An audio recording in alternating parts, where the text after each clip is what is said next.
الحمدللہ رب العالمین والصلاة والسلام علی سید الانبیاء والمرسلین اما بعد فاعوذ باللہ من الشیطان الرجیم بسم اللہ الرحمن الرحیم انا اعطیناک الکوثر صدق اللہ العظیم اللہم صلی علی محمد وعلی آل محمد وبارک وسلم رب اشرح لی صدری ویسر لی امری واحلل عقدۃ من لسانی یفقہوا قولی واجعل لی وزیرا من اہلی آمین یا رب العالمین۔ ناظرین کرام السلام علیکم ورحمۃ اللہ وبرکاتہ۔ امید ہے آپ خیر عافیت سے ہوں گے۔ اللہ تعالیٰ سے دعا ہے کہ اللہ تعالیٰ ہم سب کی، آپ سب کی، ہم سب کی مغفرت فرمائے، ہمارے والدین کی مغفرت فرمائے، تمام مسلمانوں کی مغفرت فرمائے۔ اللہ ہم سب کو عافیت اور سلامتی کے ساتھ رکھے اور رسالت مآب صلی اللہ علیہ وآلہ وسلم کی مبارک تعلیمات پر عمل کی توفیق عطا فرمائے۔ کیو ٹی وی پر آپ ملاحظہ فرما رہے سیرت النبی صلی اللہ علیہ وسلم کا یہ پروگرام۔ ہماری کوشش ہے کہ آیات قرآنی سے بھی ہمارا تعلق بڑھتا چلا جائے، قرآن حکیم سے بھی تعلق بڑھتا چلا جائے، نبی اکرم علیہ السلام کی محبت میں بھی اضافہ ہو اور آپ کی تعلیمات کو سیکھتے سیکھتے ہم عمل کے میدان میں بھی آگے بڑھتے چلے جائیں۔ آج اس آیت کریمہ کا ابتدا میں انتخاب کیا گیا، وہ جو ابتدا میں آیت تلاوت کی گئی وہ سورہ کوثر کی آیت نمبر 1 ہم سب کو یاد ہے، بچے کو یاد ہے، انا اعطیناک الکوثر۔ اللہ تعالیٰ کا التفات اور نبی مکرم علیہ السلام کی عظمتوں کا ذکر کہ بے شک اے نبی صلی اللہ علیہ وآلہ وسلم ہم نے آپ کو کوثر عطا فرمائی۔ ایک وضاحت تو خود حضور نے فرمائی صلی اللہ علیہ وسلم، وہ جنت میں نہر کوثر ہے جس کا حضور نے ذکر فرمایا مختلف احادیث مبارکہ کی روایات میں، کہ جس کا پانی جو ہے وہ برف سے زیادہ ٹھنڈا ہے اور دودھ سے زیادہ سفید ہے اور شہد سے زیادہ میٹھا ہے۔ ایک ہے نہر کوثر جنت میں، اور ایک جنت میں داخلے سے پہلے حوض کوثر سے حضور جام اپنی امت کے افراد کو پلائیں گے، جام کوثر اللہ ہم سب کو عطا فرمائے۔ تو نہر کوثر جنت میں اور حوض کوثر سے جام کوثر وہ جنت میں داخلے سے پہلے اللہ ہم سب کو عطا فرمائے۔ آگے چلتے ہیں، پچھلے پروگرام کا ریکیپ آپ کے سامنے رکھتے ہیں۔ ہاں، ریکیپ سے پہلے ایک بات اور اشارے کے طور پر کہ حضور علیہ السلام نے احادیث میں جنت کی نہر کوثر کا بھی تذکرہ فرمایا، اور پھر جنت میں داخلے سے پہلے جام کوثر کا تذکرہ وہ حوض کوثر سے۔ پھر کوثر کا لفظ کثرت کے معنی میں ہے، اور اس کثرت کے معنی میں مفسرین نے بہت کچھ بیان کیا۔ اللہ تعالیٰ کے رسول مکرم علیہ السلام کے امت کے افراد کی تعداد سب سے زیادہ کثرت، اللہ کے نبی علیہ السلام کے امت کے افراد کی 120 میں سے 80 صفیں ہوں گی، حدیث شریف میں ہے کثرت۔ کہاں؟ جنت میں۔ جنت کی 120 صفوں میں سے 80 صفیں نبی علیہ السلام کی امتیوں کی ہوں گی، اللہ ہمیں ان میں شامل فرمائے۔ پھر اللہ کے نبی علیہ السلام پر ختم نبوت کا اعلان، اللہ کے نبی علیہ السلام پر دین کی تکمیل کا اعلان، اللہ کے نبی علیہ السلام کو قرآن حکیم جیسا عظیم ترین زندہ و جاوید معجزہ عطا کیا جانا، اللہ کے نبی علیہ السلام کی امت کو اب انبیاء اور رسول والے کام کے لیے چن لیا جانا، اللہ کے نبی علیہ السلام کو کل شفاعت کبریٰ کا حق عطا ہونا، اور بہت سارے معجزات اور کمالات اور فضائل کی کثرت اس کوثر کے لفظ میں لغوی اعتبار سے سمجھتے ہوئے یہ سب بھی داخل ہے۔ یہ بھی کوثر کے مفہوم میں نبی علیہ السلام کی جو فضائل اور کمالات ہیں ان کا تذکرہ مفسرین نے فرمایا۔ اب چلتے ہیں ریکیپ کی طرف۔ پچھلے پروگرام میں ہم نے کلام کیا تھا سورہ اعراف آیت نمبر 157 کے تعلق سے، جہاں نبی صلی اللہ علیہ وسلم کی یہ ذمہ داری کا تذکرہ ہوا کہ آپ سروں پر سے بوجھوں کو اتارتے ہیں اور گلوں میں سے طوق جو پڑے ہیں ان سے نجات دلاتے ہیں۔ باطل عقائد ہوں، باطل رسومات ہوں، ظالمانہ نظام، اس سے نجات دلائی نبی صلی اللہ علیہ وسلم نے۔ آج امت مسلمہ کی ذمہ داری ہے کہ باطل عقیدوں کا رد بھی ہو اور ایمان کی پختگی میں وہ آگے بڑھے اور بری رسومات کا خاتمہ ہو۔ نکاح جیسا عمل بڑا پاکیزہ عمل، مبارک عمل بوجھ بن گیا، اس کو بھی آسان کرنے کی طرف ہم نے توجہ دلائی، اور ظلم کے نظام کی وجہ سے لوگ جینے کے حق سے محروم ہو رہے۔ اس ظلم کے نظام کا خاتمہ اور عادلانہ نظام کے قیام کی جد و جہد، یہ حضور نبی اکرم علیہ السلام کی امت کی ذمہ داری۔ یہ پچھلے پروگرام میں باتیں ہم نے سمجھی تھی۔ آج اس کلام کو آپ کے سامنے رکھنا ہے وہ قرآن کریم کے تعلق سے ہے۔ آج کی بات کو آگے بڑھاتے ہیں۔ پہلا نقطہ اور آپ کے سامنے اسکرین پر موجود ہے، ہم بھی دیکھ سکتے ہیں، آپ بھی دیکھ سکتے ہیں۔ نبی کریم صلی اللہ علیہ وسلم کا اہم ترین معجزہ قرآن حکیم ہے۔ معجزات حضور کو بہت عطا ہوئے صلی اللہ علیہ وسلم۔ آپ کی ایک انگلی کے اشارے سے اللہ کے حکم کے مطابق چاند کے 2 ٹکڑے ہو جانا بھی آپ کا معجزہ سب کو معلوم۔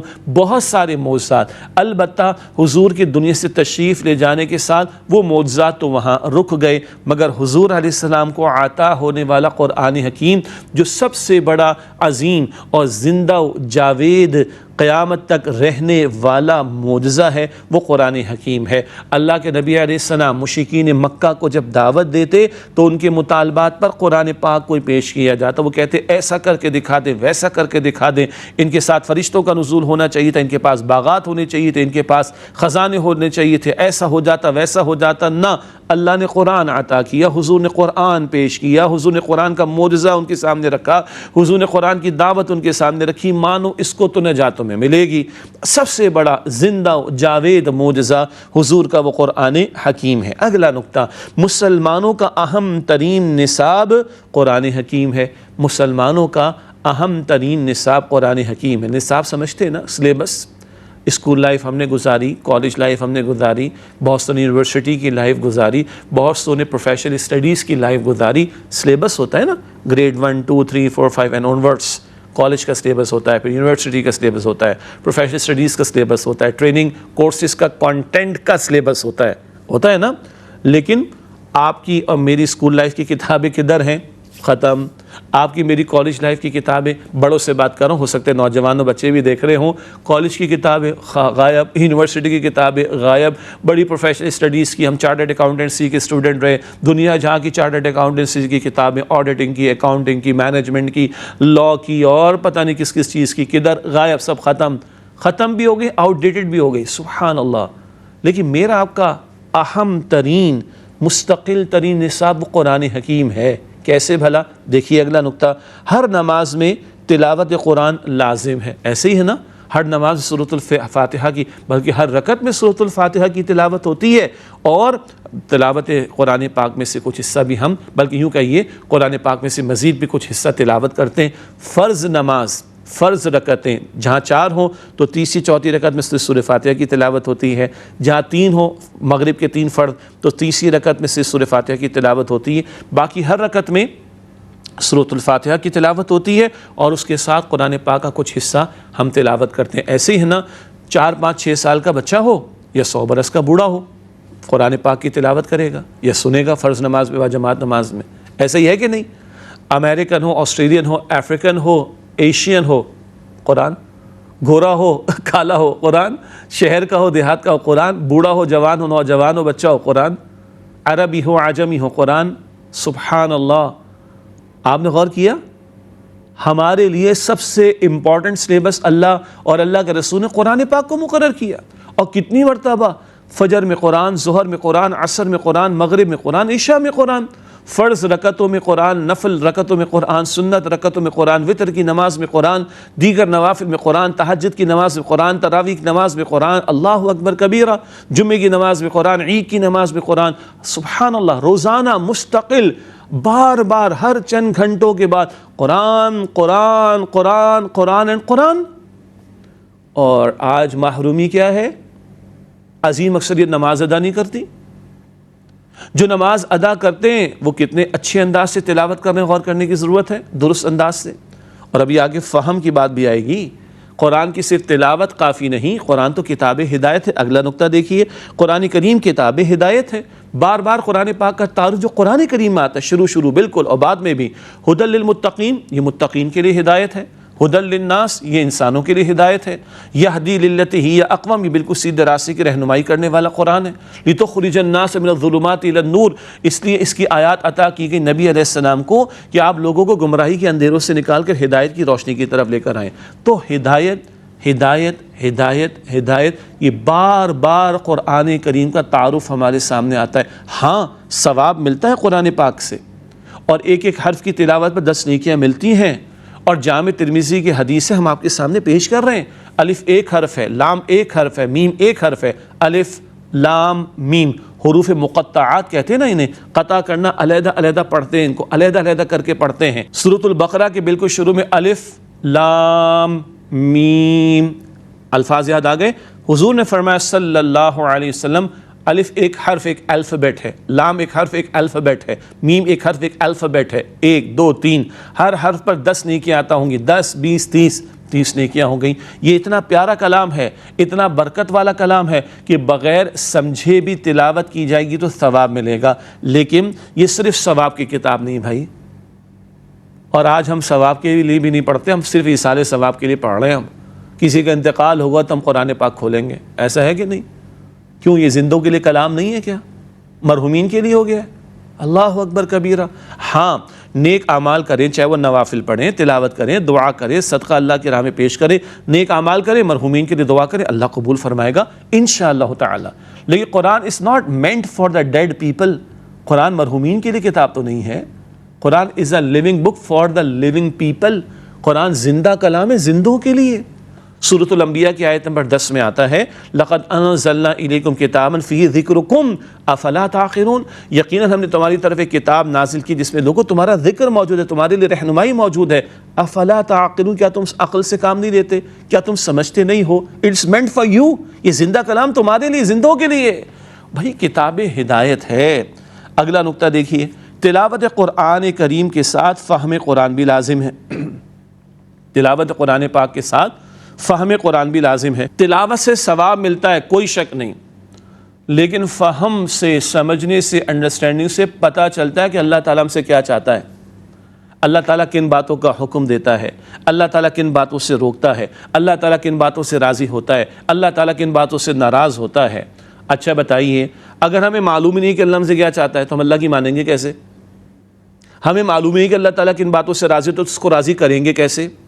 ہمیں معلوم نہیں کہ اللہ تعالیٰ کن باتوں سے ناراض ہو جاتا تو اس کی ناراضگی سے بچیں گے کیسے؟ ہمیں معلوم نہیں کہ کیا اعمال جنت کی طرف لے جانے والے تو جائیں گے کیسے؟ ہمیں معلوم نہیں کہ اعمال جہنم کی طرف لے جانے والے ہیں، معلوم ہی نہیں تو بچیں گے کیسے جہنم سے؟ سادہ سی بات ہے نا. اور کس قدر افسوس کا مقام ہے، کس قدر یہ ڈوب مرنے کا مقام ہوگا. ہم دنیا جہاں کی کتابیں سمجھ کر پڑھتے ہیں، دنیا جہاں کا کانٹینٹ سمجھ کے پڑھتے ہیں، بچوں کی کتابیں، بڑوں کی کتابیں، اسکول کی کتابیں، کالج کی کتابیں، یونیورسٹی کی کتابیں، پروفیشنل اسٹڈیز کی کتابیں، ہر کتاب کو سمجھ کے پڑھتے ہیں. ہر آنے والے اسمارٹ فون پر میسج وہ سمجھ کر پڑھتے ہیں. ہر ٹی وی کی اسکرین پر، LCD کی اسکرین پر، اسمارٹ فون کی اسکرین پر، ٹیبلٹ کی اسکرین پر، لیپ ٹاپ کی اسکرین پر، ڈیسک ٹاپ کی اسکرین پر جو بھی آ رہا ہے سمجھ کر پڑھ رہے ہیں. اللہ کا کلام ہی رہ گیا، اللہ کا کلام ہی رہ گیا. بغیر سمجھے پڑھے جا رہے، بغیر سمجھے پڑھے جا رہے، بغیر سمجھے پڑھے جا رہے، پتہ ہی نہیں کیا لکھا ہے اس کے اندر. ہم اللہ کو کیا جواب دیں گے؟ تم نے انگریزی پڑھی، ماں کی گود سے سیکھ کر آئے تھے انگریزی؟ نہ جناب، ہائر اسٹڈیز میں جانا ہے. ہم لوگ جو میٹرک سسٹم والے تو ہمارے بچے کیمرے سسٹم میں پڑھتے ہیں. کئی مرتبہ ماں باپ کو پتہ ہی نہیں ہے کیمرے سسٹم ہے کیا. اور آج دنیا بہت آگے چلی جا رہی، بچے دوڑے چلے جا رہے، ماں باپ بیچارے پیچھے، ان کو پتہ ہی نہیں. ٹیکنالوجی کا ڈفرینس بھی آ گیا، ماں باپ کو ٹیکنالوجی کا پتہ ہی نہیں، زمین آسمان کا فرق ہو گیا. لیکن بہرحال ہم نے نہیں، ہمارے بچوں نے کتابیں پڑھ لی، یعنی ہم سے زیادہ پڑھ لیا، ہم سے زیادہ ٹیکنالوجی آ گئی، ہم سے زیادہ ان کے پاس نالج آ گئی. تو اللہ نہیں پوچھے گا تم نے میرے کلام کی نالج لی کہ نہیں، میرے کلام کو سیکھا کہ نہیں، میرے کلام کو سمجھا کہ نہیں. اور اللہ کے پیغمبر علیہ السلام نمازوں میں آپ نے قرآن کو جاری کیا، فرض نمازوں میں بھی.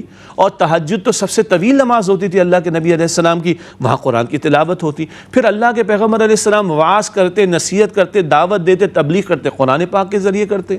اللہ کے نبی جمعے کا خطاب کرتے، حدیث شریف ہے ابو داؤد میں روایت ہے، سنن ابی داؤد میں، کان یقرأ القرآن ویذکر الناس. اللہ کے نبی علیہ السلام قرآن پڑھتے، لوگوں کو نصیحت کرتے تھے صلی اللہ علیہ وسلم. تو مستقل وظیفہ حضور کیا قرآن پاک ہے. نمازوں میں قرآن پاک کو جاری کر دیا، آپ نے اپنی گفتگو میں قرآن پاک کو جاری کیا، پھر احادیث کے ذریعے ان کی تشریح بھی حضور نے فرمائی. قرآن بھی لازم اور سنت رسول بھی لازم صلی اللہ علیہ وسلم. لیکن بہرحال دعوت کے لیے، تبلیغ کے لیے، تعلیم کے لیے، تذکیر کے لیے، نصیحت کے لیے، واعظ کے لیے حضور نے قرآن پاک کو استعمال کیا. جمعے میں قرآن پاک کو آپ بیان کرتے تھے صلی اللہ علیہ وسلم. لوگ سوالات کرتے، آپ قرآن کی آیات ان کے سامنے رکھتے تھے صلی اللہ علیہ وآلہ وسلم. اتنا اہم ترین سلیبس جو اللہ نے مقرر کیا اور صاحب قرآن رسول اکرم صلی اللہ علیہ وسلم نے مقرر فرمایا.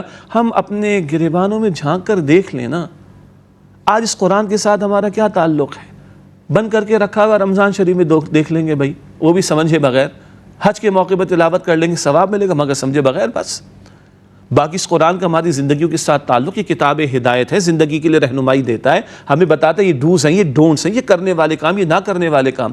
پچھلی نشست میں جانا کہ حلال حرام کی تمیز، اور حلال حرام میں تمیز کب کریں گے؟ جب پتہ تو ہوگا حلال کیا ہے حرام کیا ہے، اور فالو کب کریں گے انسٹرکشنز کو، پتہ تو ہو کہ تقاضا کیا جا رہا ہے۔ خدا را ہم قرآن پاک کی سمجھنے کی، سیکھنے کی کوشش کریں۔ اللہ مجھے آپ کو ہم سب کو اس کی توفیق عطا فرمائے۔ اچھا، کیا سمجھنا کافی ہے؟ ضروری ہے، کافی نہیں ہے۔ البتہ ایک حدیث مبارک بھی سنیے، ایک حرف کی تلاوت پر کیا ملتا ہے؟ 10 نیکیاں۔ ایک حرف کی تلاوت پر 10 نیکیاں عطا ہوتی ہیں، تو سمجھنے پر کیا ملتا ہے؟ سنن ابن ماجہ میں یہ حدیث مبارک نقل کی گئی کہ نبی اکرم صلی اللہ علیہ وسلم نے ارشاد فرمایا، قرآن حکیم کی ایک آیت کو سمجھنا، اچھا صرف ترجمہ نہیں، تھوڑی وضاحت بھی، کیا حکم دیا گیا، کس بات سے روکا گیا؟ ایک آیت کو سمجھنا 100 رکعت مراد نفل، 100 رکعت سے افضل ہے، 100 رکعت نماز سے افضل ہے یہ بات کہ بندہ ایک آیت قرآن پاک کی سمجھ لے۔ سبحان اللہ۔ صحابہ کرام فرماتے رضی اللہ تعالی عنہم اجمعین، عبداللہ بن عباس رضی اللہ تعالی عنہ، عبداللہ بن مسعود رضی اللہ تعالی عنہ، یہ بڑے صحابہ ہیں، معروف صحابہ ہیں، یہ فرماتے کہ ہم سورہ تکاثر، سورہ زلزال 8 آیتیں ہیں، یہ سمجھ کر پڑھیں، یہ ہمیں زیادہ محبوب ہے اس بات سے پورا قرآن پڑھ جائے ہمیں سمجھنا ہے۔ حالانکہ ان کو تو عربی آتی تھی، یہ حضور کے تربیت یافتہ ہیں صلی اللہ علیہ وسلم، مگر توجہ کیا دلائی جا رہی؟ یہ چھوٹی صورتیں، مختصر صورتیں ہم سمجھ کر پڑھیں، یہ ہمیں زیادہ محبوب ہے اس بات سے کہ ہم بغیر سمجھے پڑھے اور ہمیں کچھ سمجھ بھی نہ آئے۔ اللہ اکبر کبیرہ۔ آگے چلتے ہیں، میں عرض کرنا چاہ رہا تھا کہ سمجھنا ضروری ہے، کافی نہیں ہے۔ یہ ہدایت کی کتابیں سمجھیں گے، طلب و طلب بھی ضروری، ہاں طلب و طلب بھی ضروری ہے، ورنہ ابو لہب کو عربی خوب آتی تھی، طلب نہیں تھی، وہ ابو لہب بن گیا۔ اللہ نام تو عبد العزیٰ تھا، شرکیہ نام تھا، وہ ابو لہب بنا ہے جانتے بوجھتے رد کرنے پر، ورنہ عربی تو اس کو آتی تھی، اور نبی اکرم صلی اللہ علیہ وسلم اس کو سنا رہے تھے، مگر طلب نہیں تھی۔ اور سلمان کہاں کے تھے؟ سلمان فارسی، فارس کے، ایران کے، نان عرب تھے، پرشیا کے رہنے والے، عربی زبان نہیں تھی ان کی، طلب اور طلب تھی، حضور کے قدموں میں اللہ تعالیٰ نے پہنچا دیا اور ایمان کی دولت مل گئی۔ تو عربی بھی سیکھیں، کوشش کریں، ترجمہ تشریح سے آغاز تو کریں، لیکن طلب و طلب بھی، اور اللہ سے ہدایت کی دعا بھی، اہدنا الصراط المستقیم۔ اگلی بات، قرآن کریم پر انفرادی اور اجتماعی سطح پر عمل ضروری ہے۔ یہ ہدایات کیوں دی گئی؟ عمل کے لیے۔ کچھ فوری ہدایات مجھ سے اور آپ سے ذاتی طور پر متعلق ہے، نماز ادا کرو، کسی نے نہیں روکا بھائی، سچ بولو، کسی نے زبردستی جھوٹ بولنے پر مجبور تو نہیں کیا، ماں باپ کے ساتھ بھلا سلوک کرو، شوہر بیوی کے ساتھ بھلا سلوک کرے، بیوی شوہر کے ساتھ بھلا سلوک کرے، رشتہ دار کا حق ادا کرو، پڑوسی کے ساتھ اچھا سلوک کرو، ناپ تول میں کمی نہ کرو، جھوٹ نہ بولو، خیانت نہ کرو، وعدہ خلافی نہ کرو۔ یہ تو ہم سے متعلق فوری اعمال ہے نا، یعنی انفرادی سطح کے، فوراً عمل کرنا ہے۔ قرآن ہے اس لیے کہ اس پر عمل کیا جائے بھائی۔ اور اجتماعی سطح پر سود کا دھندا ختم ہو، جوا شراب اس کو بند کیا جائے، شریعت کے احکامات لاگو کیے جائیں، نماز و زکوٰۃ کا انتظام کیا جائے، عشر کی وصولی کا انتظام کیا جائے، اینڈ سو آن، چور کی سزا، ڈاکو کی سزا، زانی کی سزا، شرابی کی سزا، ان کو نافذ کیا جائے۔ یہ اجتماعی سطح پر جد و جہد کرنی۔ پاکستان کیوں لیا تھا ہم نے؟ ہاں، فلمیں، ڈرامے، ناچ گانے، سود کے دھندے ہندوستان میں کم تھے یا آج کم ہیں؟ کیوں لیا تھا پاکستان ہم نے؟ قرآن کا نظام نافذ کرنے کے لیے۔ یہ قرض ہمارے کاندھوں پر ہے، تو جن احکامات کا تعلق آپ کی میری انفرادی زندگی سے فوراً عمل کرنا ہے، اور جو احکام اجتماعی زندگی سے متعلق ہے وہاں اسٹرگل کرنی، جد و جہد کرنی۔ ورنہ قرآن پاک میں ہے، سورہ مائدہ کی آیت نمبر 44 میں، سورہ مائدہ کی آیت نمبر 44 میں، مَن لَّمْ يَحْكُم بِمَا أَنزَلَ اللَّهُ فَأُولَٰئِكَ هُمُ الْكَافِرُونَ۔ جو لوگ اللہ تعالیٰ کے نازل کرتا کلام کے مطابق فیصلے نہیں کرتے وہی کافر ہیں۔ اللہ اکبر، عملاً کفریہ طرز عمل ہے، اللہ ہم سب کی حفاظت فرمائے۔ اگلا نقطہ، ختم نبوت کے بعد قرآن کریم کی تبلیغ امت مسلمہ کی ذمہ داری ہے۔ حضور ہمیں پہنچا گئے قرآن پاک صلی اللہ علیہ وسلم، اور قرآن کی تشریح بھی اپنی سنت اور حدیث کے ذریعے عطا کر گئے۔ اب ختم نبوت کے بعد کوئی نبی نہیں آئیں گے، اب یہ قرآن پاک کا پیغام پہنچانے کی ذمہ داری بھی ہم پر ہے۔ تو کس قدر بڑے تقاضے ہم پر ہیں۔ ہمارے استاد ڈاکٹر اسرار صاحب رحمۃ اللہ علیہ، ان کے بڑا پیارا کتاب چاہے مسلمانوں پر قرآن مجید کی حقوق، مسلمانوں پر قرآن مجید کی حقوق، نمبر 1 ایمان، زبان سے آگے بڑھ کر دل سے بھی، نمبر 2 تلاوت باقاعدہ آداب کے ساتھ، نمبر 3 سمجھنے کی کوشش، نمبر 4 عمل اور نفاذ کی محنت، اور نمبر 5 اس کی دعوت و تبلیغ کی کوشش۔ ایمان، تلاوت، فہم، عمل، تبلیغ۔ دوبارہ، ایمان، تلاوت، فہم، انڈرسٹینڈنگ، عمل اور تبلیغ، یہ ہر مسلمان پر اس کی استطاعت کے مطابق قرآن پاک کے 5 حقوق ہیں۔ اللہ ہمیں ادا کرنے کی توفیق عطا فرمائے۔ آخری نقطہ، امت مسلمہ کی ذمہ داری۔ امت قرآن پاک خود بھی سیکھے سمجھے عمل کرے، عمل کر کے دنیا کے سامنے پریزنٹ کرے، دعوت بھی دینی اور دنیا کے سامنے قرآن پاک پر مبنی نظام کے قیام کو قرآن پاک نے اس کی ذمہ داری کو ہم پر ڈالا ہے۔ سورہ شورى کی آیت نمبر 13 میں حکم ہے اقیموا الدین ولا تتفرقوا فیہ، دین کو قائم کرنے کی، نافذ کرنے کی محنت کرو، اس بارے میں کسی تفرقے میں مبتلا نہ ہو جاؤ۔ اللہ قرآن پاک کے یہ حقوق ادا کرنے کی ہمیں توفیق عطا فرمائے۔ آخر میں دو باتیں آپ کے سامنے رکھتے ہیں۔ آج کا سبق یہ ہے کہ نبی مکرم علیہ السلام کا سب سے عظیم ترین زندہ و جاوید معجزہ وہ قرآن پاک ہے، اور اس قرآن پاک کے حقوق ہم پر عائد ہوتے ہیں، محض تلاوت نہیں، فہم اور سمجھنا اور عمل اور تبلیغ کرنا بھی اس کی ضروری ہے۔ اور ہم سب کا اہم ترین نصاب مستقل مقرر کر دیا گیا 4 5 6 سال کے بچے سے کہ 100 برس کے بزرگ تک وہ قرآن حکیم ہے۔ اللہ ہمیں عمل کی توفیق عطا فرمائے۔ آخر میں آج کی حدیث سے مبارک پیش خدمت ہے، نبی مکرم صلی اللہ علیہ وسلم نے ارشاد فرمایا تم میں سے بہترین وہ ہیں جو قرآن کریم سیکھیں اور دوسروں کو سکھائیں۔ یہ صحیح بخاری شریف کی روایت ہے، تم میں سے بہترین وہ ہیں جو قرآن حکیم سیکھیں اور دوسروں کو سکھائیں۔ اللہ انہی لوگوں میں مجھے اور آپ کو ہم سب کو شامل فرمائے۔ اسی کے ساتھ ناظرین کرام پروگرام کا وقت مکمل ہوا، اگلے پروگرام میں آپ سے ملاقات ہوتی ہے، تب تک کے لیے اجازت۔ وآخر دعوانا ان الحمد للہ رب العالمین، والسلام علیکم ورحمۃ اللہ وبرکاتہ۔